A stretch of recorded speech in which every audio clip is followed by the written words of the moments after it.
Guys, welcome back. Today we are doing something a little bit different. We are out with one Mr. Colin Blackburn, this young gentleman over here, as opposed to that old bugger over there. You'd recognize Des as well. We did a video and a couple of things with him on some motorized bicycles that looked like they came out of the 19-foot sex, so flat tankers, which are really cool. Anyway, so why we're here today is there's something that's been happening that a lot of people know about, but a lot of people also don't know about. I've only just found out about it in the last little while. Des introduced me to it. Colin, your surname is Blackburn. Correct. And your t-shirt says Swartbrand. So if I take your surname and your Swartbrand t-shirt and I do the Google Translate in my head, it comes out to Swartbrand. Swartbrand, okay. So you run something called the Swartbrand Run. Yes, true. How long have you been doing it? About 30 years now, Sean, yeah. About 30 years, as long as that.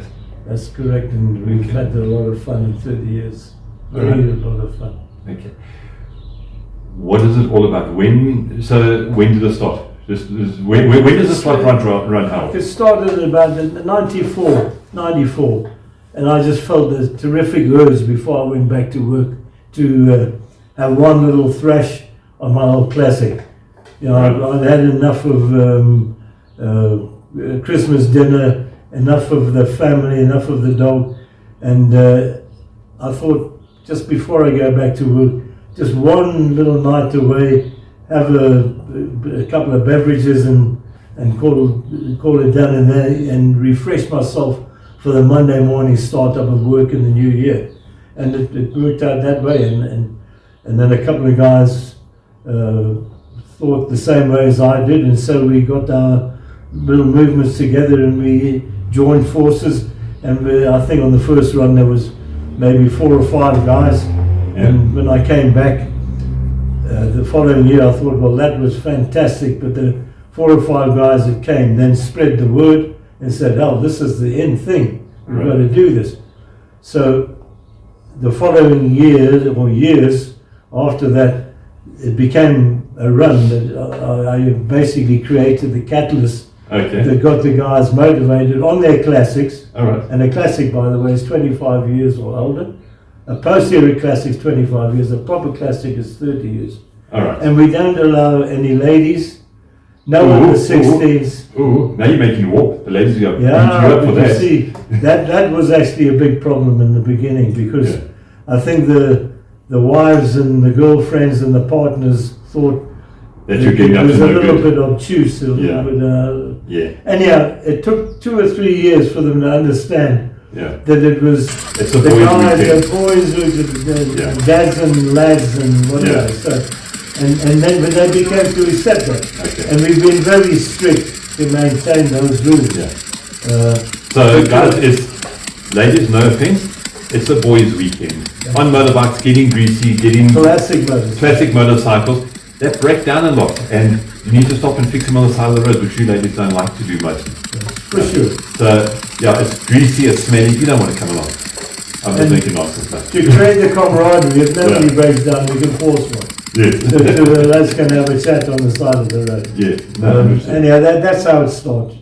And from then on it grew, because I found that there was a lot of guys around that felt the same way as I did. And in South Africa, your holidays start in the middle of December and they finish in the middle of January.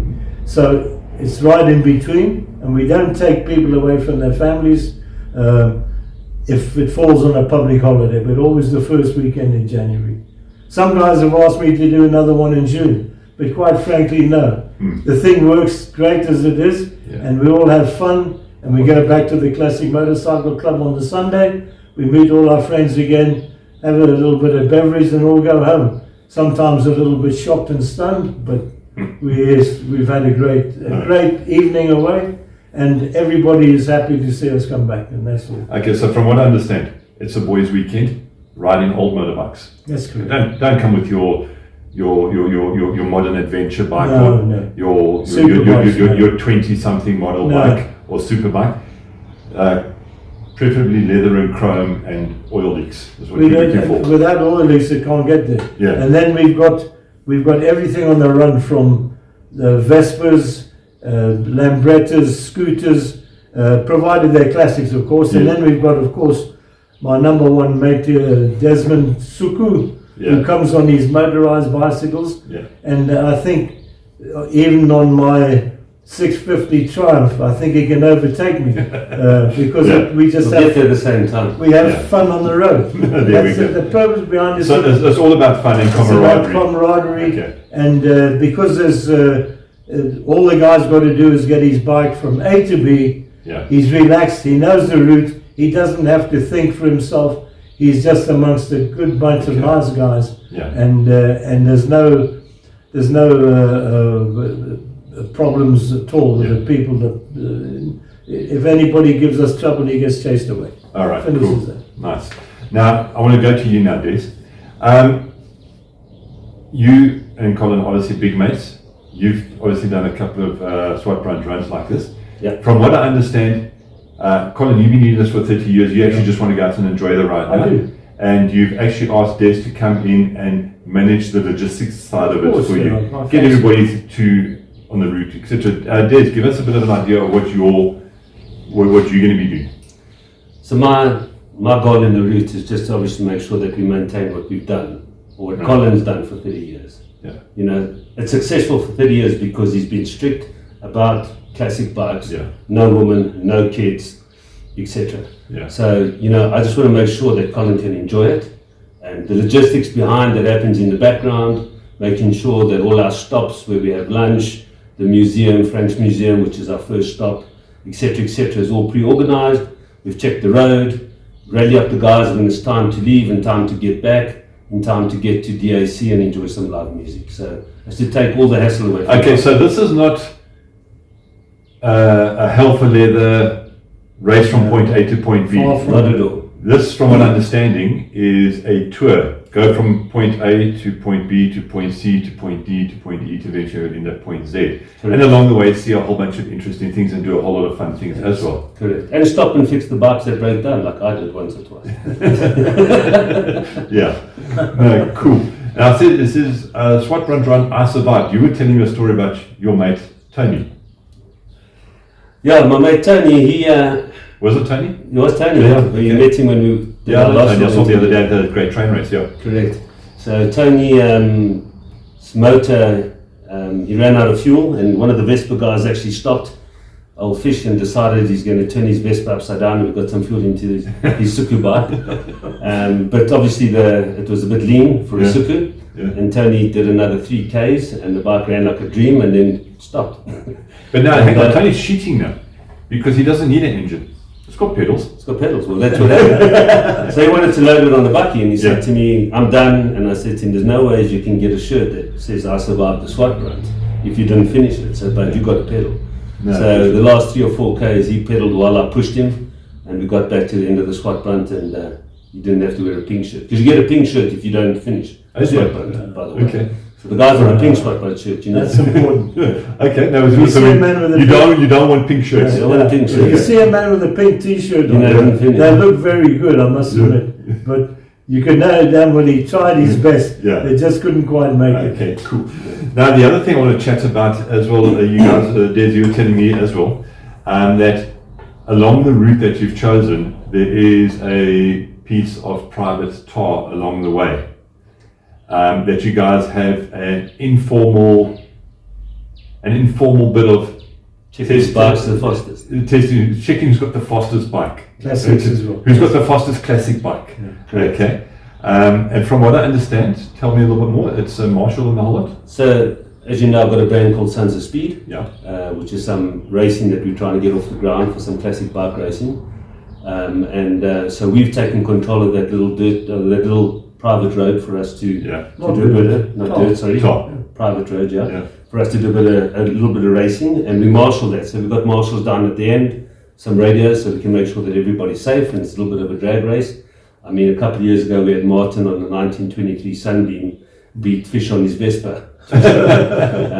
So, you know, guys come up and we have a little bit of a little bit of a shindig down the road for an hour or so. Okay, cool. And then we head off to Des to the Aquatic Club, Yeah. where we've got a live band playing some good music, braai packs, and a little camping facility. And I hear it's not hugely expensive for the camping. So hang on, this is the thing I need to touch on now. This is not an official rally or event or run. It's a bunch of guys that get together. Correct. There's no fees to be paid. No entry fee. Okay, just when you get to the final destination, you have to pay for your accommodation, which is camping, Correct. and you have to pay for your braai pack. Correct. So you 100%. you get to the final destination, you pay 30 odd bucks for camping, 80 odd bucks for your braai pack, and your little card, which you can load with some money to buy some drinks at the bar. Okay. And that's obviously refundable afterwards for your card and whatever you put on your card. Yeah. So I mean, you know, besides your petrol, and if you want to sponsor some money towards the run, Yeah. which we accept, We have a little collection. a little collection in the beginning. Yeah. All right. I mean, your end destination, if you're not having a lot of drinks and so on, you're in for 150 bucks. You know, so that's camping on a braai pack and live music and a bunch of mates that all talk about classic bikes. So live music included. Usually that normally requires a fee or stuff like that. Where does that money come from? So I sponsor the band at the end of the run, Simple Okay, Bicycle cool. Company. Okay. Nice. And obviously, you know, DAC do us a great favour with braai packs at a decent price, and salads and rolls and all the rest of it. Okay. Cool. Guys, I think that's Yeah. enough information now. So 4th of January 2025, Wadeville Spur, be there or be square. 7:30, 8 o'clock. How much? Yeah, We're we've got to still leave. sleeping. We've got a long day. We've got things to do. Okay, so 7:30 for clutches out at 8 o'clock. Bike to ride. And nothing younger than 25, 30 years old. Correct. And we talk about your motorbikes. Yeah. Yeah. And yeah, and And all classics. Vespa All classics, scooters, Honda Vespas, cabs, yeah. Passolas. yeah, We don't mind. yeah. As Classic. long as it's got 2 wheels and an engine, Classic. and it's older than 30 years, 25, Yes. 30 years old. Correct. Cool, And he's got support. We've got backup trailers. 100%. There you have it, guys. Who's going to be there? We'll see you there.